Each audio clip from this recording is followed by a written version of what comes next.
I've always believed in making my own way, so living solo in this bustling city, just a stone's throw from where I work as an editor at a large book publishing, has been perfect for me. My folks, bless them, are just a phone call away, but here in the city, it's all on me. This one Saturday, needing a break from the usual, I decided to swap out manuscripts for some fresh air and headed to the nearby park. It's my go-to spot for some quiet, usually. I was lost in thought, maybe more than I should have been, because I didn't see the bike path up ahead. "Watch out." That was the first thing he said to me. I jumped back, just in time as this guy on a bicycle screeched to a halt right where I would have been a second later. "Jesus, lady, you trying to get yourself killed?" he snapped, catching his breath. He was clearly annoyed but also seemed relieved that he hadn't hit me. "I'm so sorry, I wasn't looking. Are you okay?" I stammered, feeling like a complete fool. "Yeah, I'm fine. No thanks to you, though. You gotta watch where you're going." His tone was harsh, but his concern seemed genuine. I know. I just zoned out. "Thanks for stopping in time," I replied, feeling my cheeks heat up. He ran a hand through his hair, looking a bit calmer. "Alright, no harm done, I guess. But maybe keep off the bike lane, huh?" "Deal," I said, managing a small smile. "I'm Jenna, by the way." "Tom," he said, offering a hand, which I shook. "So, Jenna, always this distracted, or is it just my lucky day?" "Only on Saturdays," I quipped back, feeling a bit more at ease. We both laughed, and somehow, that awkward start turned into coffee at the nearby cafe. Turns out, Tom worked at a car sales company. He was straightforward, kind of blunt, but funny. We talked about everything, from books, which he admitted he didn't read much of, to cars, which I knew nothing about. It was easy, simple conversation, the kind where you suddenly realize hours have passed. "Didn't think I'd end up spending my afternoon with the woman who almost wrecked my bike," Tom said as we stood up to leave. "And I didn't think I'd be thanking the same guy who called me a killer on our first chat," I shot back, laughing. "Well, guess we're both full of surprises. Can I see you again, Jenna? Maybe on a day when you're not in the path of moving vehicles?" I nodded, smiling. "I think I can arrange that." Over the next few weeks, Tom and I started seeing each other more often. At first, it was just casual coffee dates and walks through different parts of the city. He had a rough way of talking, but it grew on me, felt real and down to earth. Before I knew it, these friendly meetups turned into late-night talks, dinners at places that became our spots, and slow, revealing conversations about our lives. There was something about Tom that felt familiar and exciting at the same time. I was drawn to his blunt charm, and from those ordinary meetings, an affair began. The more things progressed with Tom, the more inevitable it became that I'd meet his folks. They lived in the suburbs, a nice big house with a yard and all. Tom had warned me his mom was a bit traditional, but I wasn't prepared for just how much. We pulled up to their house, and right from the start, it was clear his parents had been eagerly waiting for us. His mom, a robust lady with a warm smile, welcomed us at the door, enveloping Tom in a big hug and giving me a once-over that felt a bit too long. "Jenna, dear, it's so nice to finally meet you. Tom has told us so much about you," she said, pulling me into a hug that felt more like she was trying to figure out my dress size than welcome me. "Thanks, Mrs. Harper, it's great to meet you too," I replied, trying to match her warmth. We sat down in the living room, and Mrs. Harper wasted no time diving into the conversation. "So, Jenna, Tom tells us you work at a publishing house. That must be exciting, handling books all day." "It is, Mrs. Harper. I love my job. It's fulfilling to be part of the creative process," I said, glancing at Tom, hoping he'd help steer the conversation. "That's nice, dear. But you know, once you two settle down, you'll need to think about what's really important. Family should come first, and a woman's touch in the home is irreplaceable," she said, not missing a beat. Tom's dad, who had been quietly observing the exchange, chimed in with a nod. "Absolutely. A stable home is the foundation of a good life. Right, son? Tom shifted uncomfortably but managed a nod. Yeah, Mom, Jenna's really great at managing her time though. She's pretty organized and sharp. Well, of course, but managing a home is different, you know. It's a full-time commitment, his mom countered, fixing her gaze on me like she was trying to solve a puzzle. I cleared my throat, feeling the need to defend my position. I believe it's possible to balance both, Mrs. Harper. I think a modern family can have 2 working parents. It's all about teamwork, isn't it? Mrs. Harper smiled, but it didn't quite reach her eyes. Oh, dear, that's a nice thought. But in reality, children need their mother. And a house needs a woman's touch, not just a quick sweep. The conversation drifted to other things, but the seed had been planted. Dinner was served, and it was like sitting in a minefield. Every compliment about the food felt like a veiled suggestion for me to take notes. Jenna, do you cook often? Mrs. Harper asked as she served a perfectly roasted chicken. Sometimes, when I can. Work keeps me pretty busy, I replied, trying to keep it light. Ah, well, you'll find great satisfaction in keeping your family fed and your house in order. There's a rhythm to it that's quite fulfilling, she explained, passing the mashed potatoes like she was handing down wisdom. Tom kicked me under the table lightly, a silent signal to not get riled up. I just smiled, sipping my wine a bit more than usual, thinking about how this dinner was more an interview than a meal. Tom and I decided to tie the knot after a year of dating. Despite the reservations I had from meeting his parents, love, as they say, makes you hopeful. We planned a modest wedding, just close family and friends, nothing fancy, just how we both wanted it, or so I thought. The wedding day was a blur of smiles, flowers, and a small crowd of well-wishers at a local community hall we'd booked. It was quaint, draped in simple decorations, and there was an air of excitement, or maybe that was just my nerves. The ceremony was short and sweet.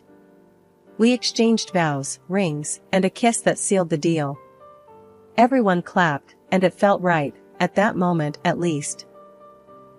At the reception, while we were munching on finger food, Tom leaned over and said, "So, I was thinking about our next steps, about moving into a bigger place." I nodded, munching on a celery stick. Sure, we talked about needing more space. What did you find? There's this great apartment, bigger and really nice. It's actually near where I grew up, he added, watching my reaction closely. Near your parents? I asked, trying not to sound too concerned. Yeah, it's convenient, and Mom and Dad would be thrilled to have us close by. Plus, Dad mentioned he could help us out with the rent for a bit. I paused, thinking about the constant visits from his mom I'd have to endure. That's generous. But, Tom, you know how I value our independence. I don't want to feel like we're not on our own. Tom squeezed my hand. I get it, Jenna, but think about it. It's a good financial move, and it'll be nice to have family nearby, you know, for when we decide to start our own.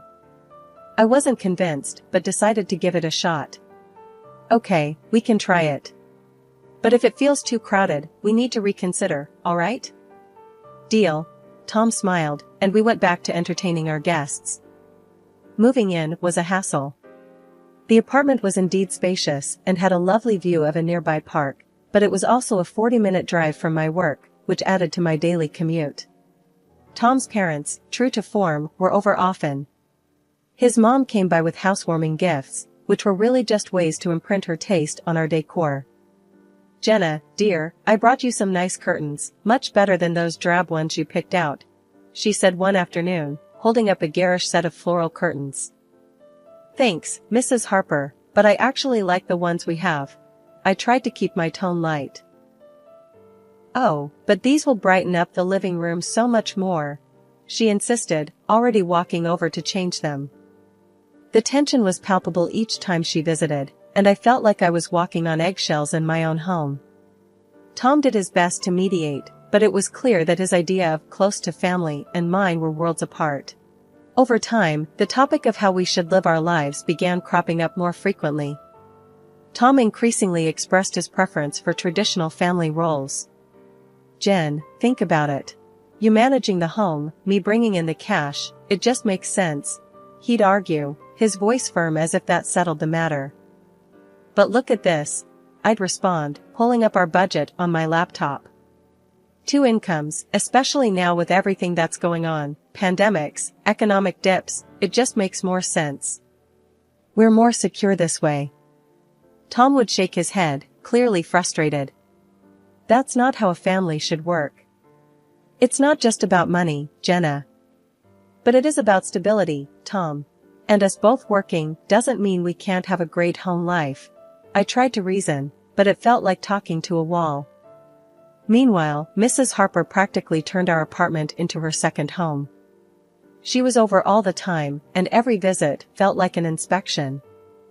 "Jenna, you're not thinking of staying in that job forever, are you?" she'd start as soon as she walked in. I'd barely have my coat off, and there she was, questioning my life choices. "I actually enjoy my work, Mrs. Harper. It's important to me," I'd say, trying to keep my voice steady and polite. She'd tisk and start prowling around the apartment, her fingers sliding over surfaces, looking for dust. "Well, if you were home more, maybe this place would be cleaner," she'd say, holding up her dusty finger like it was evidence in a trial. "It's clean enough. We live here, it's not a museum," I'd shoot back, feeling my patience thinning. But she'd already be on to her next inspection point, flinging open the refrigerator to critique my grocery choices. "This isn't enough food for a healthy meal. And look at these leftovers, don't you cook fresh?" she'd complain, her nose wrinkling in disapproval. I tried talking to Tom about it. "Your mom is overstepping, and it's stressing me out. I can't keep up with her expectations." Tom, ever the peacemaker, would sigh. "She's just trying to help, Jenna. Maybe if you were home more, things wouldn't be so tense." One evening, after a particularly hard day at work, I came home to find Tom in a foul mood. "This place is a mess, Jenna. And dinner's it's not up to par," he said, poking disdainfully at the pasta I had whipped up. "I'm doing my best, Tom. I'm working full-time and trying to keep up with the house. But it's never good enough for you, or your mom," I snapped, frustration boiling over. "Well, maybe if you weren't trying to do both, you'd actually do one right," he shot back, his words sharp and cutting. I was taken aback. "Are you saying I need to choose between my job and our home? If you can't handle both, then yes. Maybe you should just be a housewife. Honestly, if things don't change, I don't see how this can work out," he threatened, his tone cold and serious. I felt a chill run down my spine.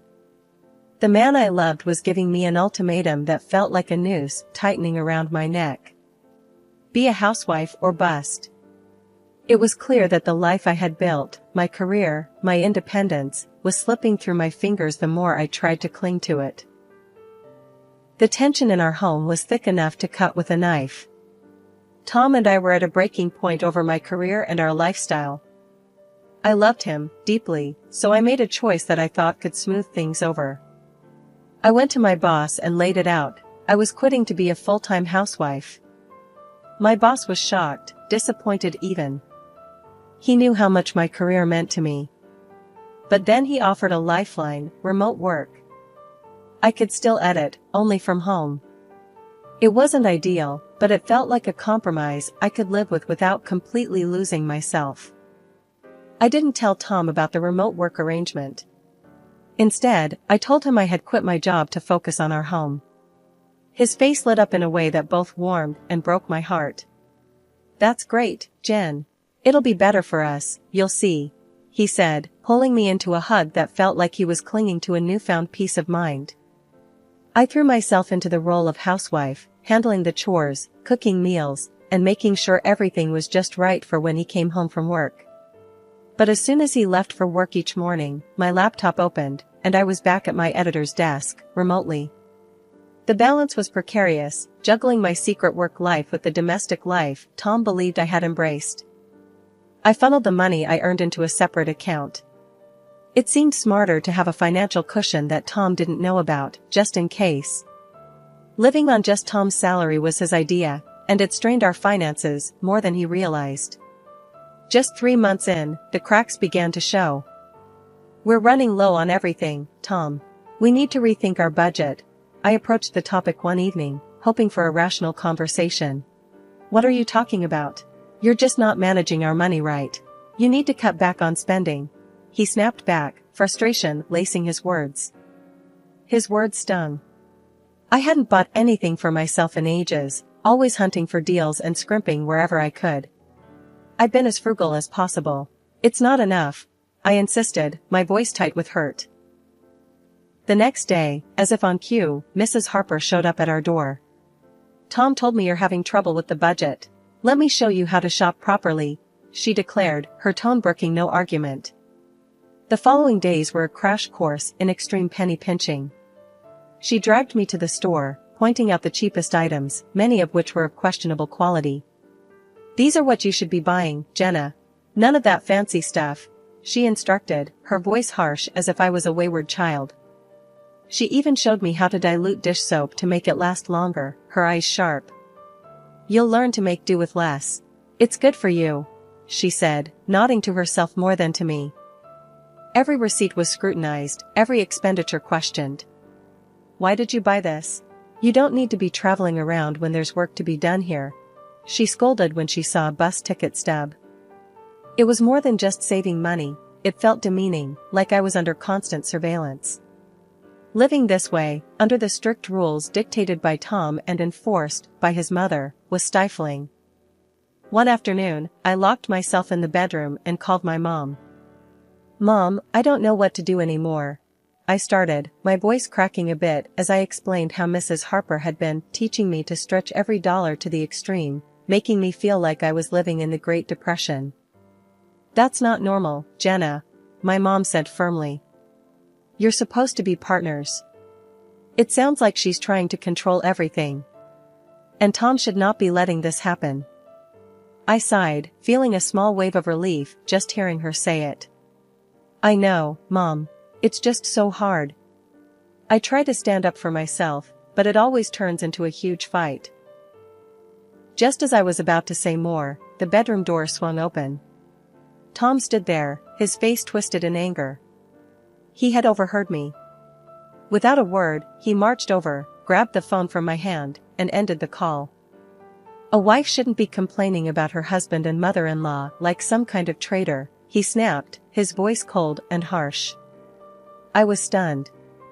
Tom, I was talking to my mom. I needed someone to talk to. That doesn't give you the right to badmouth us.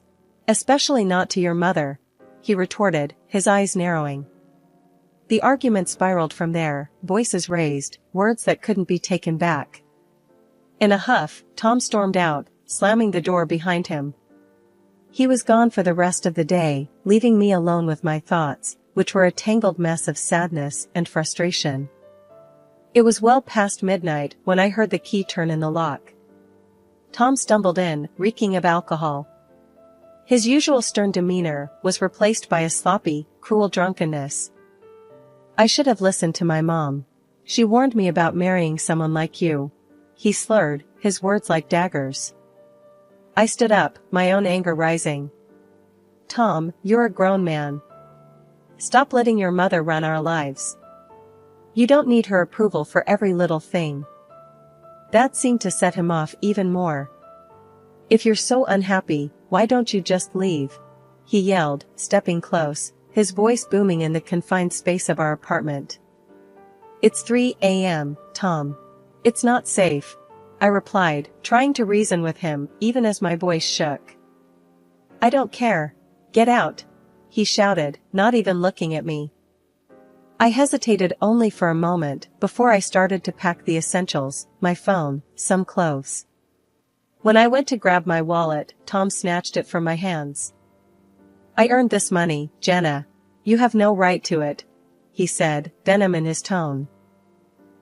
Panic surged through me, but then I remembered my own account, my secret safety net. I called a taxi and left without looking back, Tom's angry shouts fading behind me as I closed the door. I found a temporary shelter in a nearby hotel. The morning after leaving Tom, I was up early, my mind racing with all that needed to be done. The first stop was a lawyer's office. It was a small, unassuming place, but the lawyer, Mr. Edwards, was sharp and kind. He listened as I laid out everything that had happened, nodding in understanding. "We'll get the divorce papers drawn up right away. You have rights, Jenna, and we'll make sure you're protected," Mr. Edwards assured me, his voice firm and confident. Armed with my newly drafted divorce papers, I returned to the apartment where Tom and I had lived. The place was silent, the remnants of last night's chaos evident in the strewn bottles and Tom's snoring form on the couch. He hadn't even made it to the bedroom. I began packing my things quickly, stuffing clothes, books, and personal items into boxes and bags. The reality of leaving this chapter behind felt both liberating and heavy. As I zipped up the last suitcase, Tom stirred on the couch. "Jenna? Hey, can you grab me a beer?" he mumbled, still half asleep, not even noticing the suitcases. Instead of a beer, I placed the divorce papers on the coffee table in front of him. "Here's what I can give you," I said, my voice steady. Tom blinked, slowly coming to. He picked up the papers, scanning them, a smirk appearing on his face. "What's this? You're serious? Come on, Jen. You'll come back. Just say sorry to me and my mom, promise to follow the rules, and we can forget all this." I couldn't help but laugh, a short, bitter sound. "No, Tom. I'm not coming back. Not now, not ever. This is goodbye." I left the apartment, the door closing behind me with a click that sounded like the locking of my past. I moved into a rented apartment that afternoon, a small place, but mine alone. Returning to work full-time at the office felt like stepping back into a world where I was in control. The familiar buzz of the office, the clack of keyboards, and the scent of coffee brewing, everything reminded me why I loved my job. I also reconnected with my friends and my parents, rebuilding the bridges that had been strained during my turbulent marriage. Catching up over long dinners and weekend brunches, I shared laughs and stories, feeling the strength of these relationships that had weathered so much. One late afternoon, as I was wrapping up a manuscript, my phone buzzed. Glancing at the screen, I saw a name I hadn't expected, Claire, a close friend from the city who had been my sounding board through the worst of times. "Hey Claire, what's up?" I answered, smiling as I heard her enthusiastic voice. "Jenna, I'm so glad I caught you. Listen, a few of us are getting together this weekend at that new cafe downtown. You have to come. It's been ages, and everyone's dying to see you." The cafe meetup turned out to be just what I needed. Laughter, updates, and a gentle nudge back into the social world. It felt good to be among friends, to share stories and listen to theirs, feeling the camaraderie that I'd missed. As the gathering wound down, Claire caught me by the arm as we were leaving. "Hey, how are you really doing, Jen?" she asked, her gaze piercing, but kind. I took a deep breath, letting the truth surface. "I'm getting there, Claire. It's been tough, but I think I'm finally moving forward for real." A few months into my new old life, my phone rang while I was reviewing a particularly challenging manuscript. The screen flashed Tom's name. Taking a deep breath, I answered, my voice cool and collected. "Jenna, hey, I need to talk to you." Tom's voice came through, hesitant and a bit desperate. "What is it, Tom?" I asked, not really in the mood for pleasantries. "Well, I got fired," he blurted out. "And things are tight. I was wondering." "You need money." I finished for him, not surprised by the turn of the conversation. "Yeah. And, well, I was thinking maybe we could start over, you know? If you apologize to my mom and me, and we could try again, you could take care of us." His voice was hopeful, almost pleading. I couldn't help it, I burst into laughter. The idea was so ludicrous it took me a moment to gather myself. "Tom, you're joking, right? You want me to apologize, support you, and come back to all that mess? You've ditched your principles pretty fast, haven't you?" There was a silence on the other end. "So, is that a no?" "Yes, Tom, that's a no. A big one," I replied, still chuckling at the absurdity. "I'm doing well, really well actually, and I'm not about to give up my freedom and happiness for another round of whatever that was." Hanging up, I shook my head in disbelief. The call was a stark reminder of how far I had come and how much I had changed. I was free, truly free, and it felt liberating. I turned back to my manuscript, a smile playing on my lips. The idea of jumping back into a relationship wasn't appealing at the moment. I was enjoying my independence too much, savoring the peace that came with it.